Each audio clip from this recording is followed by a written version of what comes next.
Sir नमस्ते, कैसे हैं सर? नमस्कार। और सर कैसे हैं? बढ़िया जी।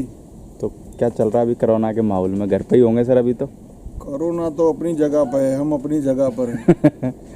कोरोना चलेगा तो चलेगा, अपने भी चलना पड़ेगा। बिल्कुल बिल्कुल सर, सबसे पहले एक बार अपना इंट्रोडक्शन दे। वैसे तो सब घोड़े वाले आपको जानते, पर जो नए लोग हैं जो नहीं जानते तो उनको पता लग सके। मेरा नाम है जुगनू गांधी, अहमदाबाद गुजरात से हूँ और गांधी स्टड फार्म का ओनर हूँ मैं। Okay sir. तो सर आज जैसे कि मैं आपके पास में आया हूँ तो मैंने सोचा कि मैंने कुछ बातें आपसे भी की जाए क्योंकि लोग आज इंडिया में आपके फार्म और आपको बहुत रूबरू तरीके से जानते हैं।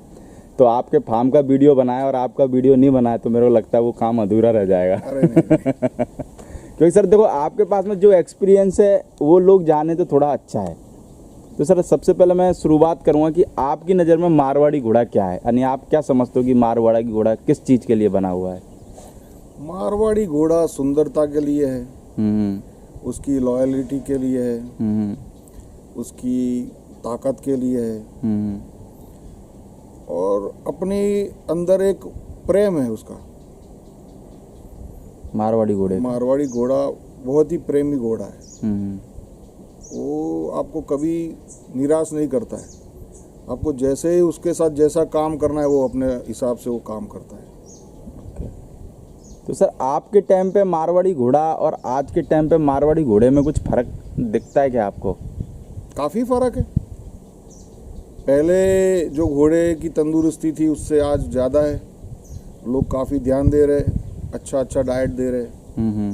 पहले लोग शौकिया रहे, मतलब नहीं, ज़रूरत के हिसाब से घोड़े रखते थे। ओके। तो वो उनकी ज़रूरत थी उसको घुमाने की, राइडिंग करने की, बाहर जाना आना। और आज है कि भाई घोड़ा शौक के लिए लोग रखते, तो उसके पीछे काफ़ी खर्चा भी करते, उसको अच्छा डाइट देते, प्रोटीन देते। तो घोड़ा आज पहले से काफ़ी बेहतर प्रोग्रेस कर रहा है, काफ़ी अच्छा हो गया है जी। काफ़ी उसके अंदर काफ़ी, मतलब जो कमियां थी वो सब दूर हो गई और अच्छी, मतलब कि आप उसको कहीं भी आज कंपटीशन में वो किसी के सामने खड़ा हो सकता है। बिल्कुल बिल्कुल।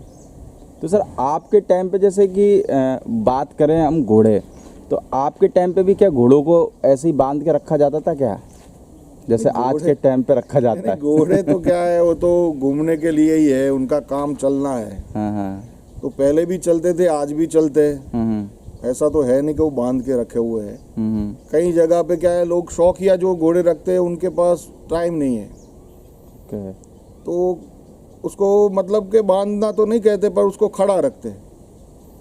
उसका राइडिंग का काम नहीं होता है, उसको एक्सरसाइज नहीं मिलती है, तो वो अपनी जगह पे खड़े। बाकी कई लोग अपनी जगह पे राइडिंग कर रहे हैं, उसको एक्सरसाइज दे रहे, तो उस वजह से काफ़ी फ़र्क पड़ता है घोड़ों में, यानी कि सही रहता है फिट। जी जी। तो सर अगर हम बात करें घोड़ों के पैरों की, है ना जी, तो सर घोड़ों के पैर में आजकल आज के टाइम में आप भी देख रहे होगे बहुत ज़्यादा प्रॉब्लमें आ रही है जी। तो वो किस वजह से प्रॉब्लमें आने लग जाती है? यानी कि प्रॉब्लम तो जी ऐसा है कि अगर घोड़े को एक्सरसाइज नहीं मिलेगी तो जो उसका हुफ डेवलपमेंट है वो नहीं होता है। ओके। और उसकी वजह से कई जगह पे वजन भारी हो जाता है घोड़ों में, लोग ज़्यादा प्रेम कर देते हैं घोड़ों को, तो जितना उसका वेट बढ़ जाता है और एक्सरसाइज नहीं मिलती है तो उस हिसाब से पैरों में खराबी आती है। दूसरी बात है कि भी उसको time to time hoof trimming नहीं होती, यानी कि टाइम टू टाइम करानी चाहिए। उससे उसको काफ़ी फ़र्क पड़ता है उसके पैरों में। जो एक नॉर्मल बीमारी भी होती है पैरों की वजह से, वो नहीं होती है उसको। अगर अच्छा ट्रिमर, मतलब ट्रिमिंग नहीं कराया आपने घोड़ों को, तो वो अनबैलेंस हो जाता है पैर उसका। ओके। तो वो अनबैलेंस के कारण कई बीमारियां हो जाती पैर में। तो उसको बैलेंस में रखने के लिए 1.5-2 महीने में एक बार उसको ट्रिम कराना ज़रूरी है, यानी कि उसके हुप को। जी ज़रूर।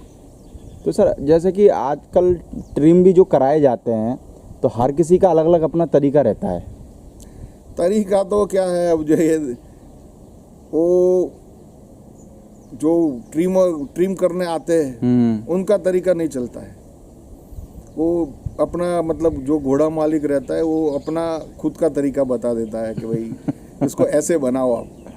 अच्छा, वो ज्ञान अपना दे देता है। हाँ जी, बेसिकली तो है जो जिसके पास जो स्पेशलिटी है उसको उसका काम करना देना चाहिए। यानी कि जैसे कि वो जिस स्टाइल से बना रहा है वो उसको पता है कि घोड़े के हिसाब से किस स्टाइल से इसके हुप सही लगेंगे। हाँ, उसको पता है कि भैया उसको कहाँ पर ज़्यादा काटना है, कहाँ कम काटना है, कहाँ पर उसको बैलेंस करना है, उसको पता है। ओके, तो सर आपके हिसाब से जो घोड़े की अगर हम जैसे कि क्रॉसिंग की बात करें जी, तो किस उम्र से करवा सकते हैं, यानी कि सही उम्र क्या है आपके हिसाब से? यानी कि घोड़े की या घोड़ी की? घोड़ी की। घोड़ी तो आप 4.5 साल मतलब 4 दांत होने के बाद कराओ तो बढ़िया है। यानी 4 दांत का मतलब कितनी उम्र है? यानी कि 4 साल के ऊपर। 4 साल के ऊपर तो उसके अंदर एक मैच्योरिटी आती है। अगर कम उम्र में अगर आपने उसको ब्रीड करवा लिया तो उसके पास वो मैच्योरिटी नहीं है, उसको मतलब अंदर से वो बच्ची है, बाहर से भी बच्ची है, वो घोड़ी बनी ही नहीं, उससे पहले तो आपने उसको माँ बना दिया। यानी 4 साल की प्रॉपर हो जाए तो यानी कि उसका विकास भी अच्छे से हो सकता है और वो मैच्योर हो जाती है यानी कि। और सर अगर उसी टाइम में हम जैसे घोड़े की क्रॉसिंग की बात करें तो उसको कब घोड़ा खोलना चाहिए यानी क्रॉसिंग के लिए? घोड़े को? हाँ, घोड़े को। घोड़े को भी एक उम्र होती है उसकी कि भाई 2 दांत के ऊपर चला गया घोड़ा तो आप उसको ब्रीड करा सकते हो। कई लोग तो अदंत में भी घोड़ा खोल देते हैं। अदंत में भी वो गलत है फिर। हाँ, तो फिर वो मतलब वो घोड़े में वो एक विचार बदल जाता है उसका विचार यही है कि भाई मुझे तो क्रॉसिंग ही करनी है। मेंटलिटी चेंज हो जाती है। तो मेंटलिटी उसकी चेंज हो जाती है। तो एक उम्र होती है, सब काम एक उम्र से होता है। उम्र से होता है हर चीज में कि आप जल्दबाजी करोगे तो वो तो कोई मतलब ही नहीं फिर है। वो आप ही बोलोगे यार घोड़ा बिगड़ गया मेरा। वो तो है ही है। तो सर आपके जैसे कि ब्रीडिंग आपने बहुत की है ना जी, और आपके घर का घोड़ा है और आपके घर मेरे को लगता है आज जितने रिजल्ट आपके पास में खड़े हैं उतने शायद ही कहीं हो, क्योंकि आप मेरे को लगता है कि एक ही कंपनी के प्रोडक्ट बनाते हो बस अधिकतर। मैं तो क्या है, मेरे वहाँ घोड़ा है तो मैं अपने घोड़े का ही ब्रीडिंग करवाऊंगा। मैं ऐसे बरसों से घोड़े रखता हूँ तो फिर अपना ही घोड़ा यूज़ करता हूँ। अगर मेरे पास घोड़ा है, मेरे पास घोड़ी है और मैं ही बाहर जाऊंगा फिर कोई मतलब नहीं है उसका। तो मेरा घोड़ा बोलेगा मेरे को क्यों रखा है। तो सर ब्रीडिंग जैसे कि आज के टाइम पे भी चल रही है और जैसे आप करते थे, तो सर आज के टाइम पे जो नए लोग हैं ना उनको पता ही नहीं लग पाता कि कौन सी घोड़ी पे कौन सा घोड़ा खुलवाना है। वो खाली बस ये देख लेते हैं ये घोड़ा ये खुलवाना है। तो यानी कि ब्रीडिंग के वक्त किन चीज़ों का ध्यान रखा जाए, या आपके टाइम में आप किन चीज़ों का ध्यान रखते थे?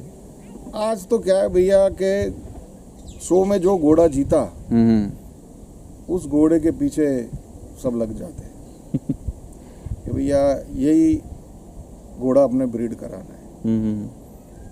बल्कि आपको ये सोचना चाहिए कौन सा घोड़ा अच्छा बियाता है, अच्छा बच्चा दे। जी, जरूरी तो वही है कि कौन सा घोड़ा अच्छा बच्चे दे रहा है। तो रिजल्ट ही सबसे मेन है सर जी, वो क्या है उसको नहीं देखना है। कई घोड़े ऐसे हैं कि जो खुद कुछ नहीं है तो उसके बच्चे अच्छे आ रहे। ओके, वो कहीं शो में नहीं गए, कहीं शो जीते नहीं, कहीं जगह पे आप देख लो इतने अच्छे बच्चे हैं उसके, तो आप लगोगे कि यार ये घोड़ा क्या है और उसके बच्चे क्या है। जमीन आसमान का फर्क आ जाता है। आपको घोड़ी क्रॉस कराएं तो आपको देखना आपकी घोड़ी क्या है, वो क्या बियाती है, उसके अंदर बच्चों में क्या कमी आती है। तो वो कमी दूर करने के लिए वो घोड़ा लगाना चाहिए जो कमी दूर कर सके। तो सर जैसे कि आपके टाइम पे भी जैसे कि घोड़े वगैरह आप मैट करवाते होंगे है ना जी। तो आप भी जैसे कि अपेक्षा रखते थे कि यार ये रिजल्ट सही नहीं आया तो अगली बार फिर दोबारा प्रोसेस करते हो? यानी कि वो तो जी ये क्या है, ये एक वन काइंड ऑफ जुगार है। अंदर क्या है वो किसी को पता नहीं। वो तो किसी को पता नहीं, खाली अंदाजा लगा सकते हैं। वो आप एक घोड़ी बच्चा देती है, घोड़े से तो आपको पता चलता है भाई इसमें ये कमी आ रही है। तो आपको फिर वो कमी दूर करने का प्रोसेस करना चाहिए कि भाई ये घोड़े से ये कमी आ रही तो भाई चलो दूसरा घोड़ा लगा ले। ओके, तो उसका भी पता लग जाएगा। हाँ, तो वो कमी दूर होती है कि नहीं। ओके। तो सर आज के टाइम पे जैसे अपन थोड़ा सा नए लोगों की बात करें, है ना, तो आज के टाइम पे जैसे बहुत सारे नए लोग हैं जो घोड़ा घोड़ी रखने का शौक रख रहे हैं, तो आपके हिसाब से अपने वो लोग अपनी शुरुआत कैसे कर सकते हैं? यानी पहले तो भैया घोड़े रखने के लिए घोड़े को जानना जरूरी है। बिना जाने तो कुछ होगा बिना नहीं। जाने कुछ नहीं होगा। आप लाके बांध दोगे, फिर बोलोगे ये घोड़ा ये हो गया, घोड़ा वो हो गया। तो पहले तो घोड़ा क्या है, उसकी ज़रूरत क्या है, आप उसके लिए कितना टाइम दे पाओगे, क्या करोगे आप उसके लिए, वो ज़रूरी है। आज मेरे को शौक हो गया मेरे घोड़े रखना है, तो मेरे को पता ही नहीं घोड़े में क्या करना है। तो मैं लाके तो बांध दूंगा, बाद में मैं क्या करूँगा? कुछ नहीं, बाद में क्या होगा। तो पहले तो घोड़ों के लिए आपको जानना चाहिए भाई उसकी इसको बीमारी क्या लगती है, इसकी ज़रूरत क्या होती है, और वो ज़रूरत अपने पहले तैयारी करनी चाहिए। यानी कि पहले सब कुछ के बारे में जान लेना चाहिए। जान के अपने वहाँ वो जो भी ज़रूरत है वो खड़ी करनी चाहिए। कई लोग तो लाने के बाद बोलते हैं अब इसको रूम बनाना है, और जब रूम नहीं बनाता तो उसको फिर वो आप बाहर खुले में छोड़ रहे हो या कहीं पेड़ से बांध देते हो, तो उसको लग जाती है, या कोई रात को कोई जानवर काट जाता है, कुछ भी हो सकता है। तो पहले वो ज़रूरत जो है वो समझनी चाहिए, वो पूरी करनी चाहिए, और आपको किस लिए घोड़ा लेना है वो बहुत बड़ी चीज़, यानी क्लियर होना चाहिए वो में। तो सर आपको राइडिंग के लिए लेना है, आपको ब्रीडिंग के लिए लेना है, अगर आपको एक शौकिया लेना है, वो सब जगह आपको क्लियर रहना चाहिए। यानी कि आपका पूरा फोकस क्लियर होना चाहिए। तो सर जैसे कि मान के चलो आज के टाइम पे लाइन का क्रेज बहुत ज़्यादा चल रहा है जी, तो क्या सर जैसे बिगर लाइन वाली घोड़ी कोई अगर हम ले लें और उस पर कोई अच्छा घोड़ा खुलवाएं तो क्या रिजल्ट सही आ सकता है आपके हिसाब से? भैया सब घोड़े अच्छी लाइन की घोड़ियाँ भी है, बिना लाइन की भी घोड़ियाँ है। बिना लाइन की घोड़ियाँ भी अच्छे बच्चे देती है, और कई अच्छी लाइन की घोड़ियाँ भी अच्छे बच्चे नहीं देती है। तो वो ज़रूरी नहीं है, ज़रूरी तो क्या है कि क्या आप उसमें से निकालते हैं, आपके अंदर क्या समझ है कि भाई ये घोड़ी बिना लाइन की है पर वो बच्चे ऐसे अच्छे दे रही है कि कोई बोल ही नहीं पाएगा कि ये घोड़ी बिना लाइन की। वो तुरंत बोलेंगे यार कहीं ना कहीं इसकी लाइन है, यानी कि पीछे नानी वानी में कहीं भले उसका पता नहीं पर वो कहीं ना कहीं अच्छी लाइन तो है सबकी, कोई बिना लाइन का तो घोड़ा ही नहीं है। तो सर आपके टाइम पे तो पुराने टाइम पे तो लाइन वाले घोड़ियों का इतना क्रेज नहीं होगा, तो आपके टाइम पे भी तो रिजल्ट अच्छे आते ही होंगे। भैया पहले तो ये लाइन में तो क्या है, पहले घोड़े ही थे। अच्छा, सब अपने शौक से घोड़े रखते थे, चलाने के लिए घोड़े रखते थे। वो घोड़िया जिसके माँ बाप का भी पता नहीं था वो भी अच्छे बच्चे पैदा करके गई है, उनके भी नाम चल रहे हैं अभी कि भाई फलानी घोड़ी का बच्चा था, फलाने घोड़े का बच्चा था। तो ऐसा जरूरी नहीं है, घोड़ा तो कहीं ना कहीं घोड़े से ही आया है। वो तो है ही। बिना घोड़े का तो कैसे आएगा? हाँ, तो लाइन ही है सब, पर ये कि लोगों ने बीच में अपना ज्ञान लगा के लाइन बना दी। लोग अपनी अपनी तरीके से चलते हैं। तो सर जैसे कि आज के टाइम पे जो घोड़ा बाजार में झूठ चल रहा है, तो क्या आपके टाइम पे भी ऐसा ही रहता था क्या माहौल जैसा आज के टाइम पे माहौल है? भैया पहले भी ठग थे, आज भी ठग है। तो यानी कि काम पहले भी यही होता था? सब जगह सब चलता ही है। वो आपको सोचना है आप कहाँ जा रहे हो, कहाँ जा रहे हो, और आप कितनी अपनी सामने आदमी क्या है। अगर आदमी पैसे के लिए भाग रहा है तो वो तो झूठ ही बोलेगा। अगर आपके लिए अच्छा सोच रहा है तो आपको कभी झूठ नहीं मिलेगा। अगर वो चाहता है कि भाई मेरा नाम बना रहे और चीज़ भी लोगों को अच्छी चली जाए। सिंपल है कि आप कोई फार्म पे जाओगे तो वहाँ आपको झूठ नहीं मिलेगा, क्योंकि उनको तो बरसों से वहीं बैठे हैं, वो बरसों से बैठे हैं और 40-40 साल 50-50 साल हो गए। झूठ नहीं बोलेंगे, वो अपना नाम क्यों खराब करेंगे? बिल्कुल बिल्कुल। आगे जाके आपको कोई बोलेगा कि भैया आप वो घोड़ा लाए तो वो तो आपको गलत दे दिया, वो तो मतलब झूठ बोल के दिया, तो आप वहीं वापस जाके बोलोगे भैया आपने हमसे क्यों धोखा किया। तो उसको वहाँ बैठना है, वो भागने वाला नहीं। ये जो इधर से उधर घूमने वाले हैं वो झूठ बेला के सब बेच देते हैं, जो एक जगह पर जिनको नहीं टिकना है तो उनके लिए झूठ ही चलता है, झूठ। तो सर आपके टाइम पे जब आप घोड़े वगैरह रखते थे तो कितना राइडिंग वगैरह कितना करते थे आप? पहले तो राइडिंग के लिए ही घोड़े थे। हाँ, तो आपने तो बहुत की होगी सर राइडिंग घोड़ों पे। राइडिंग पहले घोड़े ही चलाते थे हम। गाड़ी कहाँ थी पहले, जो घोड़े पे ही जाते थे।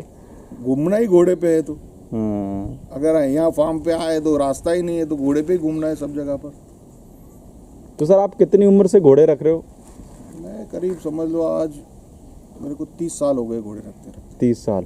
तो सर आपसे पहले भी कोई रखता था या आप कोई शौक लगा? मेरे ग्रैंडफादर हमारे फार्म में पहले से घोड़े थे। अच्छा, पहले से थे। एक दो घोड़े तो ऐसे, पहले गाड़ी नहीं थी, घोड़ा गाड़ी चलती और घोड़ा चलता था। आपके टाइम पे? मेरे टाइम पे, मेरे ग्रैंडफादर के टाइम पे। उस टाइम तो हाँ खैर घोड़े पे जाते थे सब तो जगह। घोड़ा ही चाहिए। हाँ। तो बैलगाड़ी और घोड़ा गाड़ी दोनों गाड़ी चलती थी उस टाइम पे। तो मेरे को लगता है घोड़ा अगर किसी के पास में होता होगा तो जैसे आज किसी के पास में कोई अच्छी गाड़ी होती तो उसके बराबर उसकी वैल्यू रहती होगी। जरूरत घोड़े की थी सबको। तो सबको मतलब जाना आना है तो वो घोड़े पे ही जाने आना है। तो ऐसा तो था नहीं कि भी गाड़ी लेके जाना है, रास्ते ही नहीं थे। तो पहले घोड़ा ही थे। तो घोड़े तो पहले से फार्म पे रहते थे, 2-3 घोड़े तो पहले से ही रहते थे। तो सर एक चीज़ और बताओ सर, जैसे कि अगर हम डाइट की बात करें घोड़ों के डाइट की, है ना, तो आपके हिसाब से घोड़ों की डाइट किस हिसाब से रहनी चाहिए, यानी कि मौसम वाइज? जैसे आजकल तो कोई बाजरी भी खिला देता है, किस लोगों को कुछ पता ही नहीं है कि, तो आप कैसे? यानी बाजरी खिलाना चाहिए, गेहूँ खिलाना चाहिए, चना खिलाना, सब खिलाना चाहिए। तो उसके साथ में उसको एक्सरसाइज भी देना चाहिए। खिलाओ चाहे से एक बार को सब कुछ खिला दो, पर एक्सरसाइज ही नहीं दी तो कोई मतलब नहीं है उसका। मतलब ही नहीं है वो, तो फिर वो लीद में निकल जाता है सब। यानी कुल मिला के ये है कि घोड़े को एक्सरसाइज देना तो बहुत जरूरी है। डाइजेस्ट ही नहीं होगा, वो अंदर काम क्या करेगा? खड़े खड़े तो क्या होगा तो उसको लगेगा ही नहीं उसके बॉडी पे। तो आप खिलाओ, कुछ भी खिलाओ, घोड़ा सब खाता है। अच्छा, सब खाता है? हाँ, उसको वो नहीं है कि मेरे को यही चाहिए, मेरे को ही तो आदमी को चाहिए कि आज मेरे को दाल चाहिए, आज वो चाहिए, आज पनीर चाहिए। घोड़ा तो सब आप जो डालोगे वो खाएगा। Okay sir, thank you sir, आपने इतना टाइम दिया और कुछ जानकारी हमको दी। धन्यवाद। ओके।